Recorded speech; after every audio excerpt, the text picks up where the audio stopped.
Our last section of quadratics is applications of quadratics.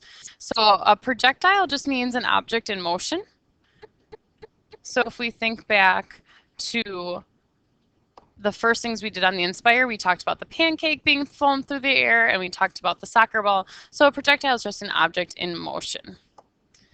So if we take a look at this path of this ball, that is describing the path of the football as it leaves the hands of the quarterback and thrown to a receiver. It shows the height h after it travels x yards. So this is the height of the football. And then my x down here is the yards that it's traveled. So just kind of thinking about it, we can see that it's a parabolic shape, and we should be able to answer some of the questions. So the first one says, how far is the receiver from the quarterback? Okay, so then I'm just looking down here on the y, okay, to how far he is, and that would be 21 yards. About how high is the ball when it has moved 2 yards forward? So if I count over to 2 yards and I go up to the height of the ball, that would be 7 feet. Is the ball ever 15 feet above the ground? So here's 15 feet above the ground, and you can see the path of the ball never hits that, so that would be a no. At what distance from the quarterback is the ball 10.5 feet above the ground?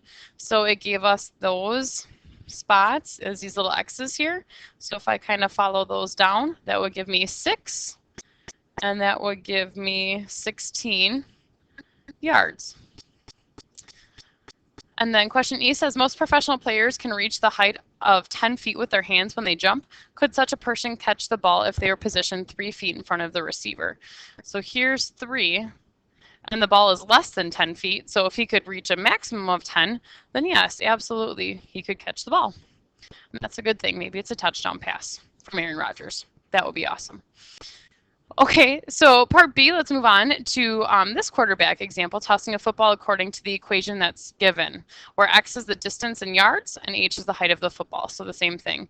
So h here is height, and x was distance in yards. Sometimes it's nice to write it just so that you can keep things track.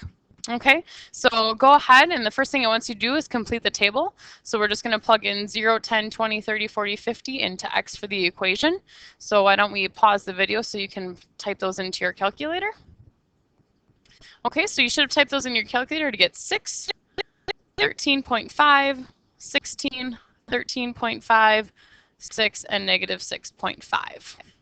So now we can use that data to answer some questions. Suppose the defender is 37 yards from the quarterback. Will he be able to catch or deflect the ball? Okay, so 37 would be somewhere between 16 and 13.5. Oops, sorry, I'm off by 1. That would be somewhere between 13.5 and 6. And we learned before that they could reach 10 feet. So 37 is closer to 40, which is closer to 6. So I'm going to venture to say that yes, he could reach the football. To be exact, you could plug in 37 into your x coordinate and then find that out and then see if it was indeed below 10. But judging by our distances on our table, I think it's safe to assume that yes, he could. Part C says, how far is the ball from the quarterback if it is 12 feet high? So now I'm going to go ahead and I'm going to look at my table and see where 12 would fall. Well, it's going to go somewhere between 6 and 13.5, and then again between 13.5 and 6. So maybe I would guess, I don't know, it's 12 is closer to 13.5, so maybe I would guess 8. And then 12 is closer to my 13.5, so I would maybe guess 32. So I would say 8 and 32 yards. The ball is 12 feet high on both of those. If you're thinking about that path of the ball again, that would be something like this. So I'm looking for 2 answers right there. So about 8 and 32 yards, judging by the values in the table. And then calculate the maximum height the football will reach. Well, maximum height means the vertex. So I can use our equation to find the vertex. So that would be negative 1 over 2 times negative 0.0025. So that would come out to be 20. And then if I plug in 20, I should get 16. So 20 is my x-coordinate, which stands for the distance in yards, and then 16 for the height. So my final answer will be 16 feet, because that number is the part I'm looking for in the vertex. Okay, so let's try one more. Example C says, suppose a watermelon is thrown off the roof of South Campus. We can model the flight of the watermelon with the following equation. So I'm just going to give myself a little visual here. It's thrown off the building, it goes up, and then it comes back down. Okay, so how high was the watermelon after 2 seconds? So maybe that's around here. So I should get one answer, so I'm just going to plug in 2 for both of my t's. So negative 4.9 times 2 squared plus 20 times 2 plus 35 would give me 55.4 meters high. What is the height of South Campus? Well, the height of South Campus would be this spot right here, okay, where it starts to throw the watermelon. So that would be my y-intercept, which would be that number at the end. So that would just be 35 meters. When will the watermelon be 50 feet in the air? So 50 feet is higher than the 35. So I want to know, maybe this is 50 perhaps. So I need to know these two answers of 150 is the height. So that's my height. So that means I'm going to plug that in for my h. So I'm going to say 50 equals negative 4.9 t squared plus 20t plus 35. But the only way to solve this equation, of course, is to use the quadratic formula. But that has to be set equal to 0.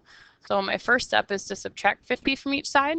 So I'd have 0 equals negative 4.9 t squared plus 20t minus 15. And now I'm going to go ahead and plug in the quadratic formula here. So I'd have negative 20 plus or minus the square root of 20 squared minus 4 times negative 4.9 times negative 15, all divided by 2 times a, which is negative 4.9. Again, the first thing you should do is plug in this whole square root stuff. So plug in that whole jazz into your calculator. So you should get negative 20 plus or minus. If you plug that in correctly, you should get 32.96, all divided by negative 9.8. And then I'm going to get my two answers by doing negative 20. I'm sorry, that's the wrong value. It's not 32.96. It's 10.3. So to get my two answers, I'm going to do negative 20 plus 10.3, and then divide by negative 9.8 to get negative 0.99. And then to get my second answer, I'm going to do negative 20 minus 10.3, divide that by negative 9.8, and I should get 3.09. And then this is in time, so I should say seconds. And it would make sense that we had two answers, because as we saw in our diagram, that is going to happen twice. Okay, so then if I look at question, where am I? Question E, and it asks me for the maximum height of the watermelon. Well, the maximum height, going back to my diagram over here, sorry about that. I'm way off base because we also have this other question, when will the watermelon hit the ground? I'm just going to start a new page. So when will it hit the ground will be a height of 0. So it'll be 0 equals negative 4.9 t squared plus 20t plus 35. So anytime it hits the ground, that's going to be a height of 0. Okay, and again, we need the quadratic formula. It's already set equal to 0, so that's really great. So why don't you pause, work out the quadratic formula, and see if you get the right answers. Okay, so hopefully you have that done by now.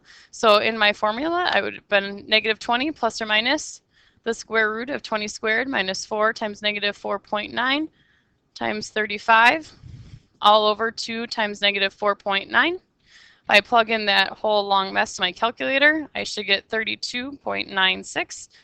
That's all over negative 9.8. And when I plug those into my calculator, I should get negative 1.32 and 5.4. Now again, this is when the ball hits the ground. And the path of that parabola, that's when it hits the ground, which means I only need one answer, and that would be my positive answer, 5.4 seconds. Do show me that you found both, but then just circle your positive answer. Okay, part E wants to know the maximum height of the watermelon. Okay, so again, here's the path of our parabola of our watermelon. That maximum height right there is the vertex, right? Okay, so from our formula, we're going to take negative 20 over 2 times negative 4.9, which would be negative 20 over negative 9.8, which when I divide out should be a positive 2.04. If I go ahead and I plug in 2.04, I should get 55.41. Okay, so just remember what your x and y stand for. X stands for the time, and then h stands for the height. Okay, so the maximum height will be 55.41 feet.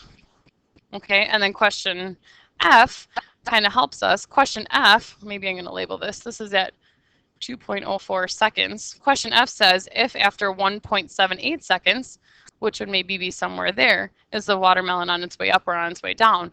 Well, it hasn't reached its maximum height, which is at 2.04 seconds, which means it's still on its way up for question F.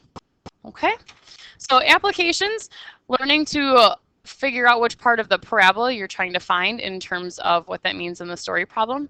Vertex is the same, that's the maximum height. When something hits the ground or is a certain height, then we're going to be using the quadratic formula. Okay, so that's all your notes for today. So you're going to go ahead and work on your homework, and I'll be back tomorrow to answer your questions.